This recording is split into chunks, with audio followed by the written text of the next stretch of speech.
Bharatiya Janata party अल्पसंख्यक मोर्चा के सदर भाई तनवीर अहमद साहब, मोर्चा के राष्ट्रीय प्रभारी मोहतरम भाई JK जैन साहब, सभी मोर्चों और प्रकोष्ठ के प्रभारी स्नेही भाई महेंद्र पांडे जी,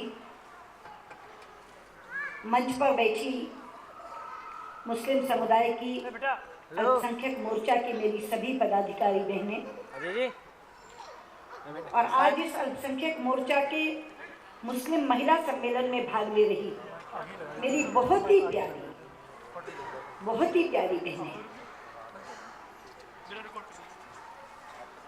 भारतीय जनता पार्टी में 6 मोर्चों का गठन किया गया है। एक मोर्चा है महिला मोर्चा, दूसरा है युवा मोर्चा, तीसरा है किसान मोर्चा, चौथा है अनुसूचित जाति मोर्चा, पांचवा है अनुसूचित जनजाति मोर्चा और छठा है अल्पसंख्यक मोर्चा। और अनेक प्रकोष्ठों का भी गठन किया गया है। इन मोर्चों और प्रकोष्ठों को ये जिम्मेदारी दी गई है कि वो अपने अपने वर्ग में जाकर उन वर्ग के लोगों को भारतीय जनता पार्टी के साथ जोड़ने का काम करें। महिलाएं महिलाओं के बीच जाएं, युवा विश्वविद्यालयों में, यूनिवर्सिटीज़ में, कॉलेजेस में जाकर युवाओं को जोड़ें। अनुसूचित जाति वाले अपने वर्ग में जाकर उन्हें जोड़ें, अनुसूचित जनजाति वाले, ST वाले अपने वर्ग को जोड़ें। और अल्पसंख्यक मोर्चा से अपेक्षा है कि वो अल्पसंख्यक समुदाय में मुस्लिम, सिख, ईसाई, इन समुदायों में जाकर इनको भारतीय जनता पार्टी के साथ जोड़ने का काम करें। लेकिन मैं इस सच्चाई को स्वीकार करना चाहूंगी सबसे पहले कि सबसे ज़्यादा मुश्किल काम अगर किसी मोर्चे का है तो वो भारतीय जनता पार्टी के अल्पसंख्यक मोर्चे का, क्योंकि इस मोर्चे के हमारे पदाधिकारियों को धारा के विपरीत काम करना होता है। बरसों बरस तक अल्पसंख्यक समुदाय में भारतीय जनता पार्टी के खिलाफ इतना दुष्प्रचार किया गया है, इतना दुष्प्रचार किया गया है कि वो उसका शिकार बन गए। कहते एक झूठ को बार बार बोलो तो वो सच लगने लगता है। और ये झूठ इतनी बार बोला गया है और इतने ज़्यादा लोगों के द्वारा बोला गया है, हमारी सारे मुखालिफ पार्टियों के द्वारा बोला गया है कि भाजपा अल्पसंख्यक विरोधी है। इसलिए अल्पसंख्यक समुदाय को जाकर भारतीय जनता पार्टी के साथ जोड़ने का काम सबसे मुश्किल काम है। और उसमें भी सिखों में फिर आप आसानी से जा सकते हैं। अकाली दल के साथ हम सरकार चला रहे हैं। अब ईसाइयों में भी जाना आसान हो गया है, क्योंकि गोवा में हमारे 8 क्रिश्चियंस MLA जीते हैं, 4 मंत्री हैं, उनमें भी थोड़ा भाव जागा है। लेकिन मुस्लिम समुदाय में तो जहर भर दिया गया हमारे खिलाफ। और मुस्लिम समुदाय में भी पुरुष को जोड़ना आसान है, मगर महिला को जोड़ना तो एकदम नामुमकिन काम है। इसलिए आज जो सम्मेलन हो रहा है और उसमें जो हाजिरी मैं देख रही हूँ, मैं मन से धन्यवाद और शुक्रिया अदा करती हूँ यहाँ की पदाधिकारी बहनों का, और शुक्रिया अदा करती हूँ आप सबका कि बिल्कुल धारा के विपरीत बहकर आप लोगों ने भारतीय जनता पार्टी के साथ जुड़ने का काम किया, हम में भरोसा जताया है। इसलिए मैं आपको ये यकीन भी दिलाती हूँ, हम कभी आपके भरोसे को टूटने नहीं देंगे, इस भरोसे को कायम रखेंगे।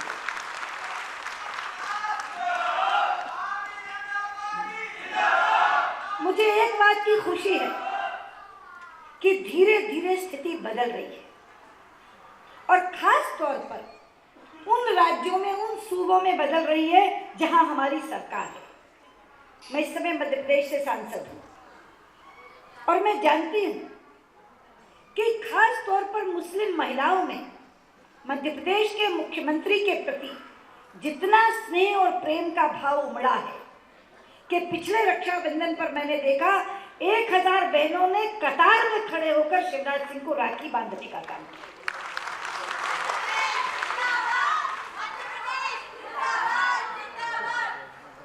हमने जो अल्पसंख्यक सम्मेलन किए, आप हैरान होंगे, 10-10 हजार की भीड़, उसमें मुस्लिम समुदाय की उमड़ी और जिसमें बाकायदा बुर्का पहन के हजारों बहनों ने शिरकत की। क्यों? क्योंकि वहां जिस तरीके का काम हो रहा है, उसने उनमें ये भरोसा कायम करते हुए कहा कि जो कुछ आज तक उन्हें बताया गया ये तो उससे बिल्कुल फर्क है। सरकार की जितनी योजनाएं चल रही हैं उनमें कभी मजहब की दीवार आड़े नहीं आती। आज बहुत बड़ी योजना है मध्य प्रदेश सरकार की लाडली लक्ष्मी योजना। जब बेटी पैदा होती है तो 6000 रुपए का बॉन्ड उसके नाम दे दिया जाता है और जब वो 18 बरस की होती है तो 1,18,000 रुपया उसके हाथ में रखा जाता है। अब वो बेटी किसी के भी घर पैदा हो, हिंदू के, मुसलमान के, सिख के, ईसाई के और किसी भी जात वाली के, वो पैसा उसे मिलता है। मैंने स्वयं ने बहुत बार वो सर्टिफिकेट्स दिए हैं। तो जो बहनें आती हैं उसमें लाजमी तौर पर 10%, 20% बहनें मुसलमानों की होती हैं जो अपनी अपनी बच्चियों को गोदी में लेकर आती हैं।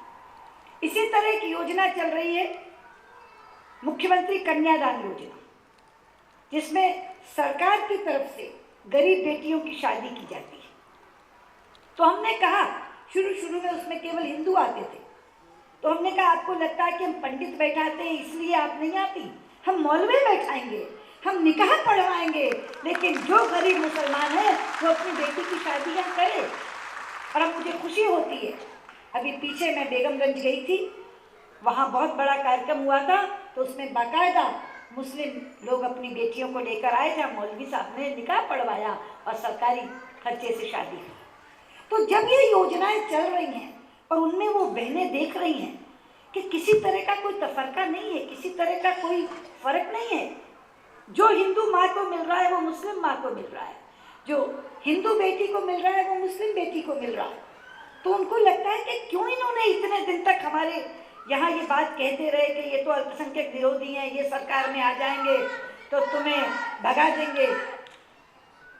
कहेंगे वो तो ये कहते हैं कि इनकी जगह या पाकिस्तान है या कब्रिस्तान है, तो कहते कि नहीं, वो तो कहते कि ये तुम्हारा प्रदेश है, ये तुम्हारा देश है, ये तुम्हारा मुल्क है, भारत माता की 2 आंखें हैं, हमारे बाजू हैं। तो जब वो देखते हैं इस तरह का, चाहे वो रमन सिंह जी की सरकार हो, चाहे वो धूमल जी की सरकार हो, चाहे वो नरेंद्र मोदी की सरकार हो गुजरात की, मैं कहती हूँ वहाँ की बहनें, उनके सद्भावना उपवास यात्रा में मैं गई थी, कितनी बहनें और कितने भाई मुसलमान जो वहाँ आए और उन्होंने कहा साहब बाहर जो मर्जी लोग कहते हैं, हम गुजरात के लोग आपको कहते हैं कि किसी तरह का भेदभाव या किसी तरह का पक्षपात हमारे साथ नहीं होता। और एक बात तो राष्ट्रीय परिषद में कही गई महबूबा मुफ्ती की बात मैंने बताई थी, बाद में उससे उन्होंने मुकरना चाहा लेकिन वो मुकर नहीं सकी, क्योंकि बाकायदा लिखी हुई प्रोसीडिंग्स बाहर आ गई जिसमें उन्होंने वो बात कही थी कि किसी तरह का तफरकावा नहीं है। तो मैं बहुत शुक्रगुजार हूँ अपनी राज्य सरकारों की, अपनी सूबाई सरकारों की, कि जो इस तरह का राज कर रहे हैं और राजधर्म निभा रहे हैं और किसी तरह का अंतर नहीं होने दे रहे। तो ये भरोसा धीरे धीरे कायम हो रहा है। और मुझे नहीं मालूम, लेकिन अंदर से मन ये कहता है कि आज जो इसे मुस्लिम महिला सम्मेलन हुआ है, इसमें सबसे ज़्यादा हाजिरी मध्य प्रदेश से हुई होगी, क्योंकि मध्य प्रदेश ये देख। तो मैं आपसे कहना चाहती हूँ कि जो बहनें अब हमसे जुड़ी हैं, अब आगे उनकी जिम्मेदारी बनती है, जो भाजपा की बन गई हैं, मेंबर्स बन गई हैं, अब आगे उनकी जिम्मेदारी बनती है कि ये जो झूठ बरसों बरस चला, इसका खात्मा करने की, इसका खंडन करने का काम वो अपने अनुभव, अपने तजुर्बे के आधार पर करें। जब आप जाएंगी मुस्लिम बहनों के घर और वहाँ बताएंगी, उनको अपना तजुर्बा बताएंगी, तब उनका मन भी करेगा पार्टी के साथ जुड़ने के लिए। और मैं आपको बताऊं, हम किसी को अपना मजहब छोड़ने के लिए नहीं कहते,